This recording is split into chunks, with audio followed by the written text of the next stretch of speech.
சீமானை பத்தி ஏன் ப்ரோ தப்பா பேசுறீங்க? நான் எங்க தப்பா பேசினேன்? கரெக்டா தான் பேசினேன். அந்த கட்சியோட ஐடியா என்னன்னா தமிழ் தேசியம். இந்த நேஷனலிசமோட ஐடியா என்னன்னா தனி சாவர்னிட்டி இருக்கணும், அதுக்குன்னு ஒரு கான்ஸ்டியூஷன் இருக்கணும். அதான் நேஷனலிசம். இந்தியன் நேஷனலிசம்குள்ள தமிழ் நேஷனலிசம்னு ஒன்று சொன்னா அது இந்தியன் கான்ஸ்டியூஷனுக்கு எதிரான ஒரு பேச்சு. இதுக்கு பேர் தான் செசஷன். இது வேண்டான்னு தான் 1960லயே நம்ம விட்டாச்சு. நாங்க இந்தியா விட்டு பிரிஞ்சு போறோம், எங்களுக்கு இந்திய இறையாண்மைக்குள்ள நாங்க இருக்க விரும்பல. அதை சொல்ல தைரியம் இல்லைன்னா அப்ப இந்த வேர்டு மீனிங்லெஸ் இல்ல.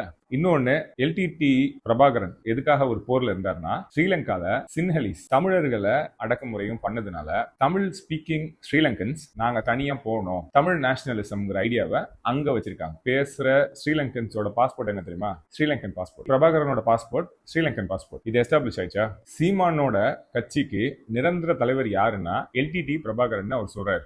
அது எப்படி ஸ்ரீலங்கன் நேஷனல் தமிழ்நாட்டில் இருக்கிற ஒரு பார்ட்டிக்கு ஒரு லீடரா இருக்க முடியும்? இங்கேருந்து தான் பொய் ஆரம்பிக்குது. இங்கேருந்து ஆரம்பிச்சு ஒரு 1,00,000 பொய் இருக்கு, நம்ம எல்லாரும் பார்த்துட்டோம். அந்த பொய் அந்த மீன்ஸை பத்தி பேசுறதுக்கு இல்லை. ஒரு தலைவர் எப்படி இருக்கக்கூடாது அப்படிங்கிறதுக்கான ஒரு சான்று சீமான் தான். எப்பவுமே ஏதோ ஒரு வார்ல இருக்கிற மாதிரியான ஒரு பாடி லாங்குவேஜும் ஸ்பீச் பேட்டர்ன் இருக்குல்ல, இது ஒரு சென்ஸ் ஆஃப் அர்ஜென்சியை வச்சுக்கிட்டே இருக்கும். ஆனா அப்படி ஒரு வார் இங்க இல்லையே. நம்மளை சுத்தி எதிரிகள் இருக்காங்க, சுத்தி இருக்கிறவங்க எல்லாரும் நம்மளை கொன்றணும் அப்படின்னு ஒரு முடிவோட இருக்காங்க. இப்படிதான் ஸ்ரீலங்கால இருந்தாங்க. இங்க எதுக்காக நீங்க வாருக்கு ரெடியா இருக்கீங்க? 1000 வருஷமா அடிமை இனமா நம்ம இருக்கிறோம் அப்படின்னா யாருகிட்ட அடிமையா இருக்கீங்க? யார் மேல போருக்கு போறீங்க? எதுக்காக போருக்கு போறீங்க? யாரும் யாருக்கும் இந்தியாவில் அடிமையா இல்லை. இந்தியாவில் one of the best states Tamil Nadu தான். உங்களுக்கு RSS கொடுத்த ப்ராஜெக்ட் என்னன்னா திராவிடம் வேறு தமிழ் வேறு. இதை நம்ம சொன்னா கீழே கமெண்ட்ஸ் என்ன வருதுன்னா, நீ தெலுங்கு, எனக்கு 2 நிமிஷம் ஆகுமா? உங்க அண்ணனோட டிஎன்ஏ விடுங்க, என் டிஎன்ஏ விடுங்க, நான் தமிழனா உங்க அண்ணன் தமிழனான்னு பாத்துக்குமான்னு. இந்த இடத்துக்கு நான் வரக்கூடாதுன்னு நான் நினைக்கிறேன். விஜயை பத்தி நம்ம அரசியல் பேசும்போதும் நாம் தமிழர்ல இருக்கவங்க என்ன பண்றாங்கன்னா, விஜய் தெலுங்க ஸ்ரீலங்கா இதே மாதிரி ஒரு பேட்டர்னை RSS கிட்ட இருந்தும் பார்க்கலாம். ஹிந்தி நேஷனலிசம்னு வருவாங்க. நீங்க முஸ்லிம்ஸ் எல்லாம் அரேபியாவுக்கு போங்க. முஸ்லிம்ஸா இருக்கட்டும், கிறிஸ்டியன்ஸா இருக்கட்டும், இந்த ஊரோட டிஎன்ஏ உள்ளவங்க தான். அவங்களுக்கு ஏதோ ஒரு காரணத்துக்காக மதம் மாறி இருக்காங்க. இது எப்படிப்பட்ட ஒரு வாதம் பார்த்தீங்களா?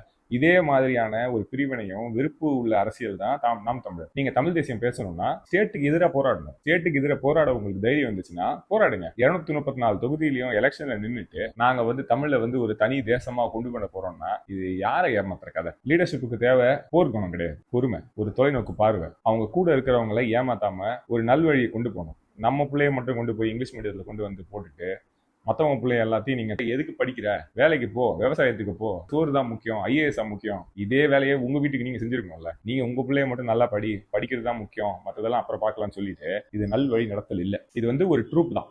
மேடையா போறது, ரசிக்க வைக்கிறதுக்கு பேசுறது, கைத்தட்டு வாங்குறதுக்காக செத்தவங்களை பத்தி பேசுறது. ஏன்னா அவங்களாம் இன்னைக்கு ஏன் பதில் சொல்ல முடியாதுல்ல.